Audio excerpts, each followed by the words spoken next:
दावा तेरे में कोई जोर नहीं है, दावे तेरे सब हवाई होती है, जल्दी झोली उठाओ चौकीदार, अब जाने की तेरी रुत आई। सीरियस नहीं होगा तो मेरे बच्चों के भविष्य के बारे में ना सोचूंगा तो फिर मेरे बच्चे ना आगे जब वो बड़े होंगे ना तो हमें दौड़ा दौड़ा के पीटेंगे, ये डर है। फिर सवाल पूछेंगे कि हमारे जब भविष्य लूटा जा रहा था तो तू बोल क्यों नहीं रहा था, तो मेरे पास जवाब नहीं होगा, मेरा ही नहीं मतलब पूरी जनता के पास। इसलिए हम देश में कापी किताब से लेके, दही से लेके, तेल से लेके, दाल से लेके, आटा से लेके हर चीज पर टैक्स लग रहा है। और जो काल्पनिक मूवी है जो समाज में घृणा फैला रही है उसको टैक्स फ्री कर रहे हो, तो मैं सवाल करूंगा ना, चलो रे झोली उठाओ चौकीदार, अब जाने की तेरी रुत आई। मरे जनता, भूखमरी से भी मरे जनता, महंगाई में पिसे जनता, बेरोजगारी से मरे जनता, उसके बाद पत्रकार साहब कह रहे हैं कि जिम्मेदार है जनता। ये बताइए कि शिक्षा, स्वास्थ्य, रोजगार पर जनता अगर सवाल करे तो उसे ही जिम्मेदार ठहराना सही है? किसे, कौन ठहरा रहा है जिम्मेदार? नहीं ठहराना चाहिए। मोरबी में हादसा हुआ था, कौन जिम्मेदार हुआ था? नेशनल मीडिया ने बताया था ना। क्या बताया था?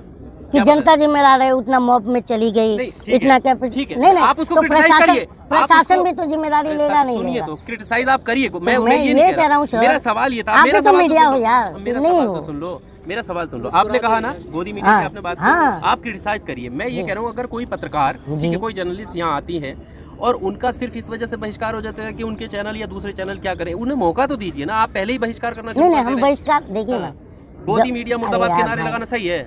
मेरी बात सुनेंगे? बताइए अब आप बोलिए। मेरा ये बोलना है, चलिए मान लीजिए कि गोदी मीडिया मुर्दाबाद बोलना बिल्कुल सही नहीं है, मान लिया मैं, तो बताइए प्रधानमंत्री से ये सवाल करना कि आप थकते क्यों नहीं, ये सही है? हम जनता का सवाल होना चाहिए कि प्रधानमंत्री थक क्यों नहीं रहे, ये पूछना चाहिए। ये आप मुझे जवाब दें। तो आप अभी जनता देख रही, आप अभी भी सवाल कर रहे हैं, आपका अधिकार है सवाल करना। जैसे आपको जवाब देना, आपका कुछ अधिकारी नहीं, आपके कुछ अधिकारी नहीं बचे। जिम्मेदार जिम्मेदार जनता, मरे जनता, भूखमरी से भी मरे जनता, महंगाई में पिसे जनता, बेरोजगारी से मरे जनता, उसके बाद पत्रकार साहब कह रहे हैं कि जिम्मेदार है जनता। जब आप आए थे आंदोलन में बड़े हंसमुख थे, सीरियस हो गए हो, क्या बात है? नहीं, मैं सीरियस नहीं हूँ। ये आपको कैसे लगा? भावुक हो रहे हो आप, ऐसे कह रहे यार हमारे देश का जब बात आएगा, जब हमारे देश के इंस्टीट्यूशन पे चोट पहुंचेगा तो एक जिम्मेदार नागरिक को दुख होगा यार। लेकिन आप जिम्मेदार नहीं है, देश का इंस्टीट्यूशन लूटेगा तो हम अपना काम कर तो वही तो मैं कह रहा हूँ यार भाई, क्यों आपको बड़ा ये लग रहा है। मेरा यही सवाल है, देश का 17 मीडिया चैनल है नेशनल, तो बताइए उस पर क्या चल रहा है न्यूज़, हम क्या देखना चाह रहे हैं? हम अपनी सवाल किसके पास लेके जाएं तो वही बता दें, वहाँ चले जाएं, युगांडा चले जाते हैं या कहीं पर किसी भी देश का नाम बता दें तो हम वहाँ के प्रधानमंत्री से पूछ के आते हैं। नहीं पूछेंगे हम अपने प्रधानमंत्री से, यही मैं तो कह रहा हूँ। बात समझे कि नहीं? हमारा अधिकार है जनता का, फंडामेंटल राइट्स है यार। तो आप बताइए ना, आप जैसे बात करते हैं आप तो सीरियस, लोग भी कहेंगे यार मैं सीरियस नहीं होऊंगा तो मेरे बच्चों के भविष्य के बारे में ना सोचूंगा तो फिर मेरे बच्चे ना आगे जब वो बड़े होंगे ना तो हमें दौड़ा दौड़ा के पीटेंगे, ये डर है। फिर सवाल पूछेंगे कि हमारे जब भविष्य लूटा जा रहा था तो तू बोल क्यों नहीं रहा था, तो मेरे पास जवाब नहीं होगा, मेरा ही नहीं मतलब पूरी जनता के पास। इसलिए हम बोल रहे हैं अमृतकाल के भारत में आप ऐसे सवाल कर रहे हो। आज अमृतकाल के सवाल में ऐसे कर रहा हूँ क्योंकि मुझे आपका चेहरा दिखाइए। अरे दिखाइए। हाँ, वसीम भाई वरिष्ठ पत्रकार हैं, तो मुझे ये बताइए कि 2014 में आज़ाद हुए थे क्या आप? क्या आज़ादी 2014 में ही मिली थी? नहीं, ये कंगना रनौत का स्टेटमेंट है, वसीम भाई का नहीं है। नहीं तो मतलब उन्हीं में शामिल थे क्या? अकेला तो कोई देश आज़ाद नहीं करा सकता। कहने का मतलब ये है क्योंकि देखिए ना सर, ये देश सबका है, क्या पत्रकार हो, सही बात है, क्या साहित्यकार हो, क्या लेखक हो, क्या एक्टर हो, क्या क्रिकेटर हो, और क्या फिर मजदूर हो, क्या किसान हो, क्या जवान हो, ये देश सबका है। अगर देश बचेगा तो हम बचेंगे। और मोदी है तो मुमकिन है का स्लोगन जो चला रहे हैं तो ये नहीं है, शिक्षा है तो मुमकिन है। बिल्कुल सही बात शिक्षा है, चाहिए। और दूसरी बात कि मान लीजिए कि अगर देश की तरक्की का जो पैमाना है, मतलब मापने का, जो बुखार नापते उसे थर्मामीटर कहते हैं ना, हाँ, तो वो है, वो क्या है? अच्छा आप मैं आपसे पूछ रहा हूँ, ठीक है, आखिरी ये है ना रोजगार, देश की खुशहाली, जनता की खुशहाली। तो जब जनता की खुशहाली पर, जनता के रोजगार पर, जनता के बच्चों के कलम कापी सब पर टैक्स लगाते चले जा रहे हो, तो जनता क्या है, मूर्ख है, बोलेगी नहीं। और जब बोलती है तो आप लोग उसको जिम्मेदार ठहराते हो। ये मेरा सवाल है यार। कलीम साहब, अभी आप एक सॉन्ग के जरिए, गाने के जरिए तंज कस रहे थे, वो हो जाए थोड़ा सा। क्या बोल रहे?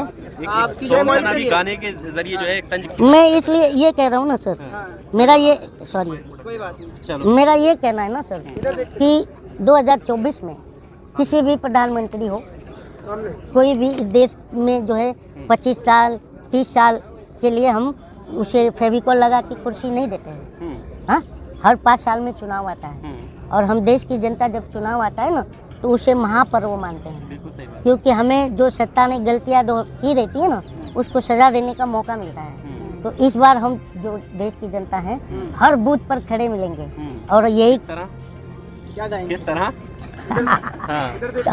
हर चौराहे गली पर खड़े रहेंगे और ये कहेंगे कि चलो रे झोली उठाओ चौकीदार, अब जाने की तेरी रुत आई। और आपको पता है कि 14 में हम ही जनता ने उनको यहाँ बिठाया था पलकों पर। तो मैंने उस पर जनता कह रही है, मैं कह रहा हूँ, मैं भी जनता हूँ कि मतलब 2014 में हमने पलकों पे बिठाई। तो मैंने मतलब लिखा था कि इन आँखों में, मतलब भूल ये रहता कि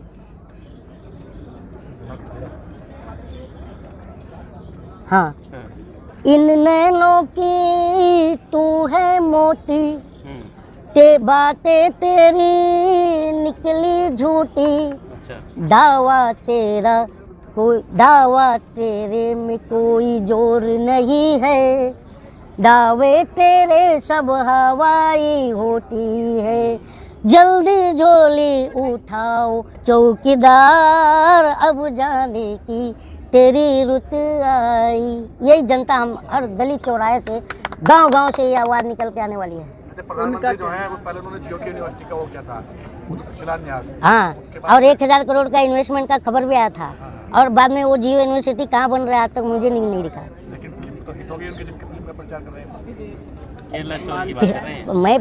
मैं इसलिए ये बात कह रहा हूँ ना, सुनिए ना, मैं इसलिए वो बात कह रहा हूँ ना क्योंकि इस देश में कापी किताब से लेके, दही से लेके, तेल से लेके, दाल से लेके, आटा से लेके हर चीज़ पर टैक्स लग रहा है। और जो काल्पनिक मूवी है जो समाज में घृणा फैला रही है उसको टैक्स फ्री कर रहे हो, तो मैं सवाल करूँगा